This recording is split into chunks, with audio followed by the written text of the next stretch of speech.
Yes, guys, welcome back to the Spurs-related YouTube channel. I'm on my own today, and I'm going to try and talk through a bit of what me and James talked about on stream last night, and the possibility of Harry Kane returning to Tottenham next year before his contract runs out at Bayern Munich. Before we get started, if you haven't already, then please like, subscribe, hit the bell. It's all free to do so, and it means you'll never miss an upload from James or myself or the pair of us together.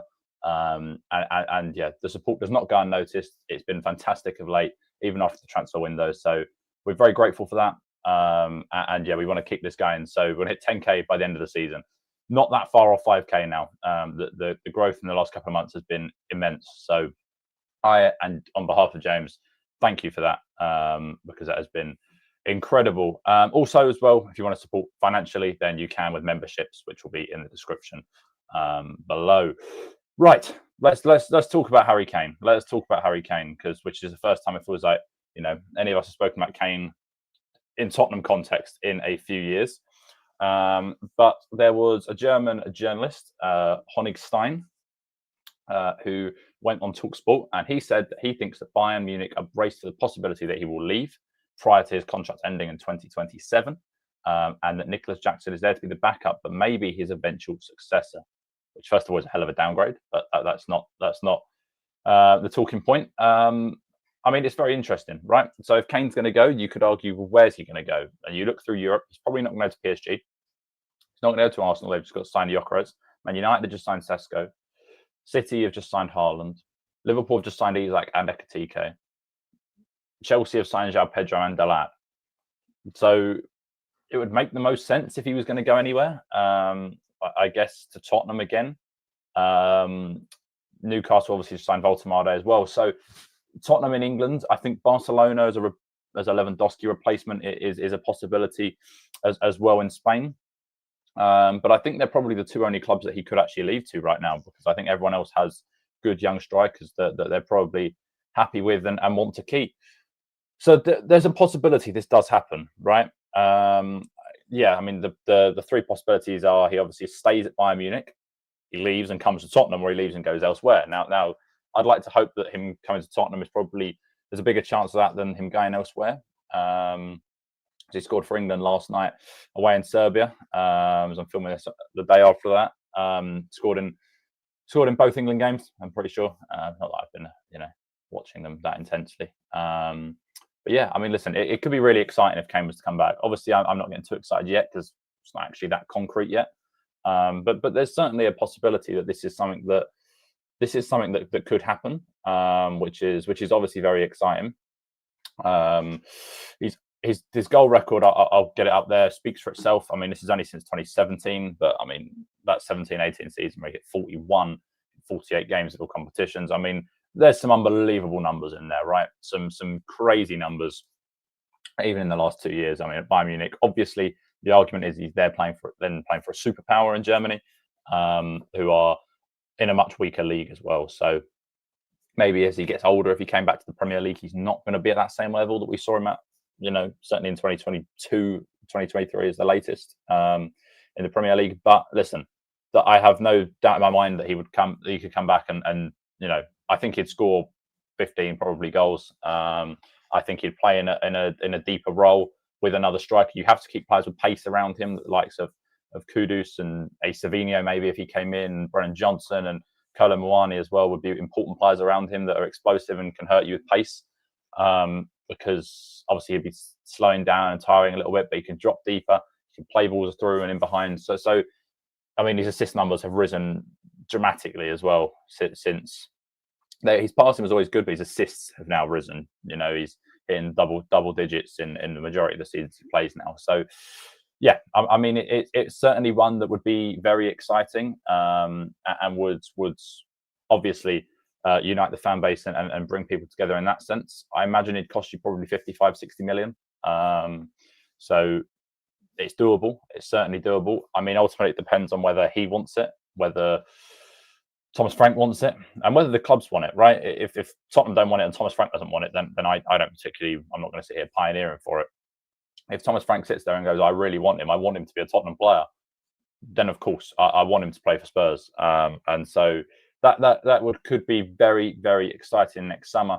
That it kind of added on to the thing. There you go, £56 million.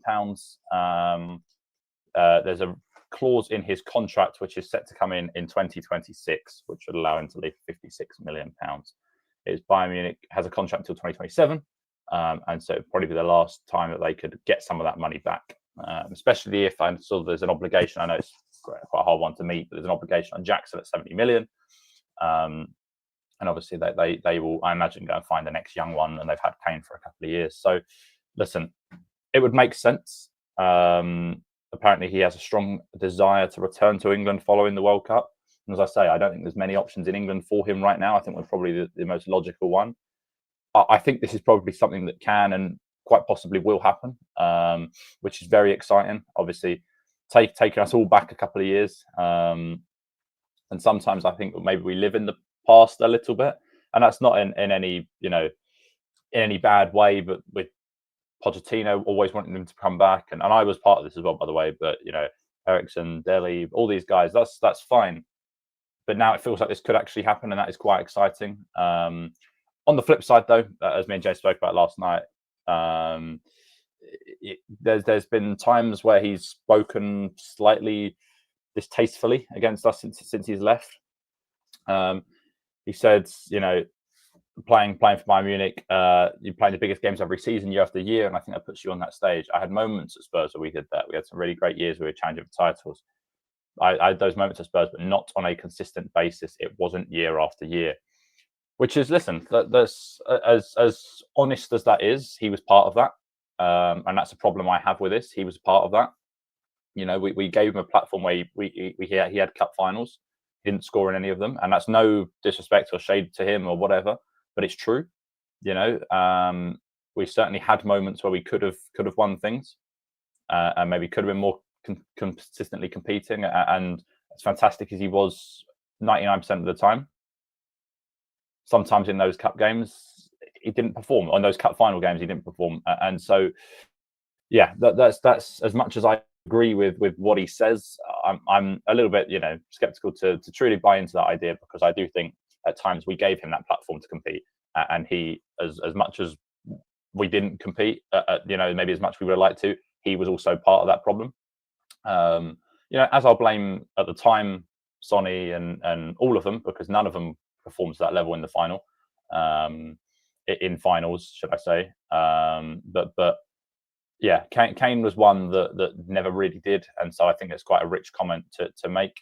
He obviously spoke about Daniel Levy this week as well. The rumor is, and this is just a rumor, so you've got to obviously be skeptical and careful, but the rumor was that Daniel Levy banned him from coming back to the training ground after he sold him, that he didn't want him coming back, and that was the way it was going to be. And so Kane obviously said it was a bit of a surprise, if he was honest. He didn't expect it. He didn't see it coming. He's been a fantastic chairman for Tottenham in the last 20 or so years. Considering where the club was and where it is now, I think it was a big change, not just on the pitch, but off it as well. At any stage, is always going to be changing clubs and changing higher positions. So, I mean, listen, the possibility of it happening has risen, I think, since Daniel Levy's left. I think there's certainly an opportunity there that this could happen. If I'm being really honest, I think it could. I think it might. If Thomas Frank wants him, I think it will happen. It is kind of the way I look at this. It will be down to Thomas Frank, providing he's in charge next summer, which I don't see a world where he won't be. And so ultimately, if he wants him, then I have absolutely no issue with it, and I would like it. I think you need some more sort of pace around him and some younger players around him, the Savinho types or whatever, a bit more energy. But yeah, I mean, I'd certainly be up for this, and he'd still come in and score you goals, I think, in the Premier League, and hopefully break Alan Shearer's record. But yeah, very, very exciting bit of news, and hopefully an exciting prospect of a transfer back. Before you click off, as I said at the start, if you haven't already, like, subscribe, hit the bell so you never miss an upload. If you could subscribe to both this channel and my own, which is underneath me, I'm hoping to get some content out this week. So it's much, much appreciated. Yeah, me and James will be back live. I think the next one's probably going to be Friday. I could be wrong, but I think it's going to be Friday. So yeah, so make sure you're there for that. Get your notification bells on so you never miss those streams. As I say, we're pushing those as much as possible, as well as these offline videos. I hope you enjoyed. And as always, come on, you Spurs.